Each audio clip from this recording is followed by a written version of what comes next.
All right, welcome back to our session 4 of A Roadmap to Emotional Recovery. This session, we're going to focus in on continued care. We've described a simple process to you, but if you work this process, you're going to experience healing.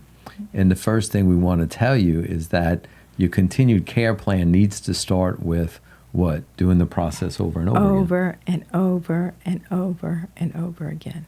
So what you're going to be doing is doing session 1, session 2, over and over and over. We start with 3 losses, 5 losses.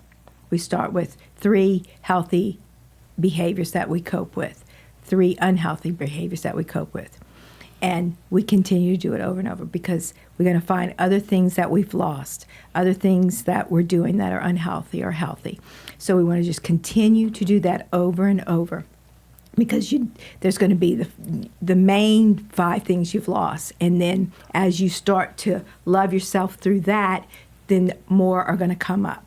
So then you want to love yourself through that. So it's a continuation of the same process to get to the relief so you can have your dream, so you can take the hope back from all the loss. And want to talk a little bit about managing triggers. The part of us that carries our trauma, carries our pain, we call it the wounded child. Right. That part of us has 2 characteristics. Very important. It has no sense of time. Right. So the part of us that carries our trauma doesn't know the difference between 5 years ago, 10 years ago, yesterday, and today. Right. And it thinks symbolically. Right. So we can get triggered when certain symbols are triggered. Right. For example, next year on the anniversary date of the Right. fire, you might get triggered and recycle through a whole level of emotional turmoil. Exactly. Because the symbol's being triggered. You might hear or see on the news that a fire broke out in a certain area. Right, I know somewhere here else. in New Orleans, Katrina occurred on August 29th. And we get around August 29th, right in the thick of hurricane season. And if there's a little disturbance out in the Gulf, The whole city's wild. yeah, the city, Right. people are triggered. They're just very triggered. real nervous, anxiety's really high, traffic, driving, there's all kinds of things that are noticeable because the symbol's been triggered Right. and managing that. So know that it's natural that Right. when you get triggered, you're going to have a lot of emotions come up. And how do you deal with that? The same process that we Right. brought you to, session 1 and session 2. Right. But we just need to honor it. Right. When you get triggered, it's an opportunity to love on a part of yourself That's right. in order to continue to move through the healing process. Right, because we don't want to get stuck in survival. We're already in survival. We're learning to get out of it, and now we don't want to get restuck. So when we get triggered, it's just an opportunity to love myself. That's all it is. Yeah, and another manifestation of our triggers is what we would say is anxiety. Anxiety is when my wounded part of my trauma gets triggered and I may not be aware of it cognitively. Right. And it all comes back to the surface. There's so many examples of that. I remember working with a Vietnam vet who did a lot of work in helicopters and was really traumatized what he saw and so forth. And I was young and green and just beginning counseling at a psychiatric hospital. I was talking to this Vietnam vet, and they had a helicopter that flew over really low, and you could hear it right outside the building. And before I knew it, he was curled up under the table in a fetal position, shaking, and he lost his voice. And I was like, what's going on here? But I started to put together, like he was triggered by the helicopter, even though it was 20-something years later, 30 years later, he was triggered and he was back in Vietnam because of the symbol of the helicopter. So in the same way, when you experience trauma, you're going to get triggered, and sometimes you'll get really anxious, but you may not understand exactly why. But if you put together some of the pieces and do session 1 and 2, you'll be able to put the pieces together and then manage the anxiety. Right. So it's just knowing that that anxiety is trying to talk to you and tell you that something's wrong. It's reminding you of something that it's afraid is going to happen in the future. Yeah. And so you want to give it a voice, just like you did in session 1. What am I afraid about? What is this reminding me of? And let it tell you the story, whatever it is. And when Yeah. another manifestation could be depression. Exactly. Hopelessness. Hopelessness and Yes. depression. It's interesting that depression is often when we are stuck in the losses that we've experienced and they come to the surface. Yeah. And it creates a lot of the manifested different characteristics of depression. So how do you work through that? The same thing. You honor the losses that are coming to the surface. Right. You work with it. You start letting it go, and it helps you be in the present. You know, depression is often seen as when my consciousness is stuck in the past and I haven't resolved that past experience. Right. And so we want you to get into the present, and you do that by honoring the past, Right. and it'll pull you into the presence. But one of the most important things about doing this whole process is being in a community. Right. And that community could be a loving spouse. Right. That could be your partner. It could be your family. Yeah. It could be your church. Yeah. It could be a neighborhood group. Yeah. It could be a social organization.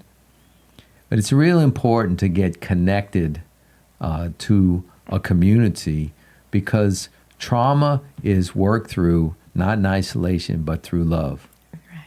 and through a community. And the sad part is that Los Angeles lost so much.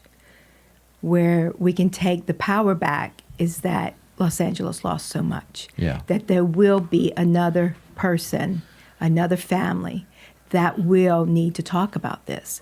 So you can build a community in the sense of there's a place that we can communicate about the losses that we've had and have compassion for one another, so we can heal and we can keep ourselves in check, so we can come out of that survival and we can have quality of life again.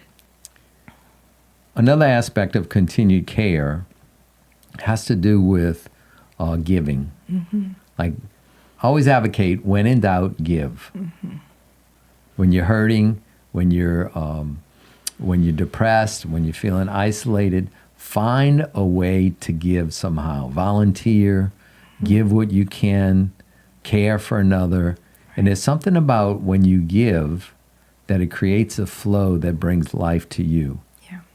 So our encouragement as you continue to care and work through this is to give.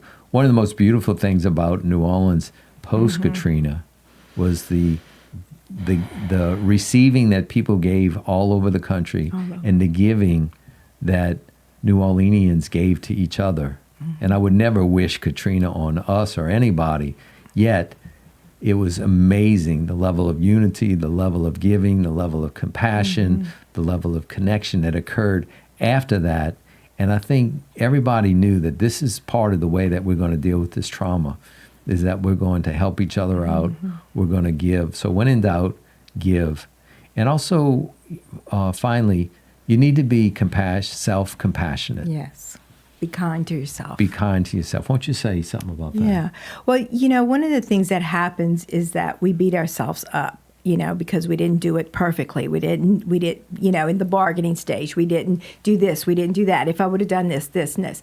And we're not nice to ourselves.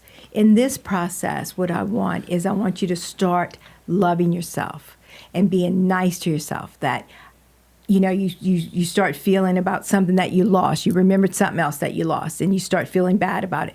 Be kind to yourself. Just like if your neighbor came over and said, I just remembered that I lost my mother's piece of jewelry that I didn't even think about, and I just, I love that piece of jewelry. It's like you would be so kind to that lady. You would be so kind to your neighbor and say, I'm so sorry you lost that. That's what I want you to start doing to yourself. Be gentle and kind, and don't be ugly to yourself. Saying, "What's not that important?" Other people lost other things. It's not that important, but to you, it was important. It was something that was special to you. It was sentimental to you. So I want you to be just like you would be to the neighbor. I want you to be kind to yourself. Be gentle. be gentle to yourself and be gentle to one another, especially in your own family. Be gentle to each other. So to summarize, we want you to do session 1 and 2 over and over again. That's going to help you manage your triggers, deal with your anxiety, deal with your depression and hopelessness. Yes. We want you to do that within community. Yes. And make sure you be gentle with yourself. And when in doubt, give. And this is all going to help you recover from the horrible trauma that you've experienced. You know, really heartfelt from HollyKem and I, we just want to express our sorrow that you've experienced, the losses that you have. It just breaks our heart to see, you know, the things that have happened due to the fires, watching the news stories.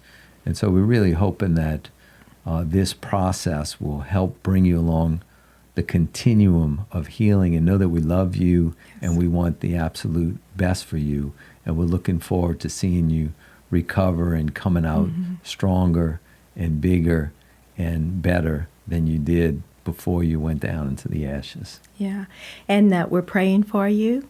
We started praying when we saw this, and we will continue to pray for your recovery and for your quality of life to come back.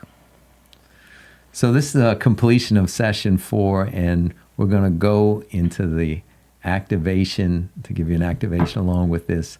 And so we'll see you in the activation.